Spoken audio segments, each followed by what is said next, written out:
Hello, everyone. Welcome to week 3. I wanted to go over a couple of quick things with you.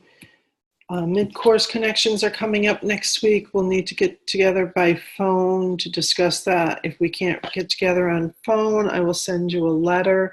It's just a chance for us to look over your grades to this point, see where you are, see what you can do to increase your grade if you need to. If you are struggling in anything, that's a great time to talk about it. So if you can't meet with me on the phone, let me know and I will just send you a copy of the written form. If we do talk on the phone, you still get a copy of the written form through the mail. Last week's assignments, just a reminder to look at your rubric. There is a page requirement. You are not expected to go over that page requirement. It's very specific. If it says 1 page, I expect to see 1 page. If it says 1 to 2 pages, I expect to see 2 pages. That's not including your cover sheet and your reference. APA, especially on the reference pages, if you're not familiar with APA and you're not using their book, I highly recommend that you get a book and use the Writing Center. It's a free resource. They'll look over your papers. They'll help you clean them up a little bit and get you writing at a graduate level.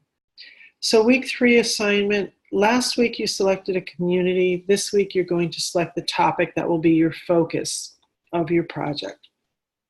It's a 1 to 2 page summary. I highly suggest that you use headings, putting 1 or 2 short paragraphs under each heading. Every word in your sentence should be necessary. You want to eliminate the fluff out of your paper. This isn't creative writing. You want your writing to be succinct and to the point. We do have some very good writers, but we also have some people who get a little off point, and you really need to stay on point.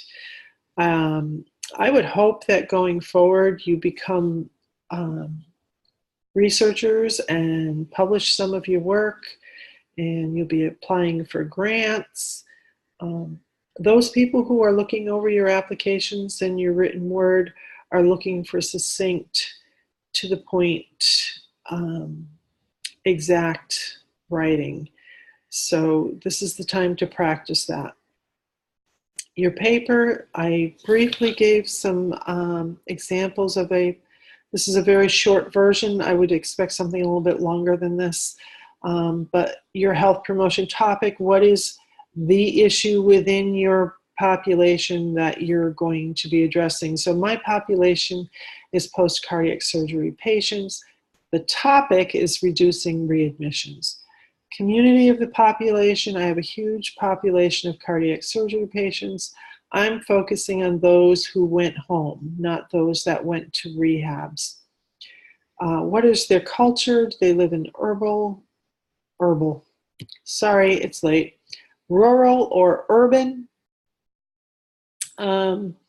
What is their language? I briefly went in here about where they live. They're a mix of rural and urban people. Some people live in the hill towns, some are down in the city, some are Spanish speaking, some are English speaking. In this area we even have a large population of Russian speaking people.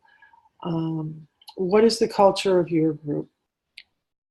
Disease, illness, or health prevalence. Again, what is it for your population that you're addressing? So in mine, the big issues that bring them back into the hospital are atrial fibrillation, pleural effusion, sternal wound dehiscence, and/or infection. What is it for you? If you're doing young teenage girls, is it teenage pregnancy? Just what is it for your population? If you're doing elderly people who smoke, is it COPD? Just drill it down to, you're trying to always think drill down, drill down, drill down. You can always go a little bit more specific. Available resources, what are the available resources that you have in the community to help you work on that problem? So for me, I've got a group of nurse practitioners and physician's assistants who are willing to volunteer their time and are dedicated to improving these patients' outcomes. So that kind of gives you, think of it as a roadmap to getting your paper to be concise. So you look at what the assignment is asking for, turn them into headings, and then put a couple of paragraphs underneath them. Your rubric is right over here where you see my little thing going around. It is underneath the assignment. So here's your assignment. It's worth 100 points. It's due by Sunday. All the things that you want to have in it. And then here's the rubric. So 1 to 2 pages, APA format. Please pay attention to what the font should be for APA format.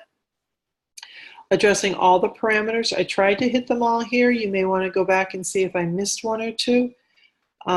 Including an APA reference page. Again, if you're not 100% sure that your reference page is correct, I would recommend that you send it off to the Writing Center. They will look at it for you and help you get it up to snuff.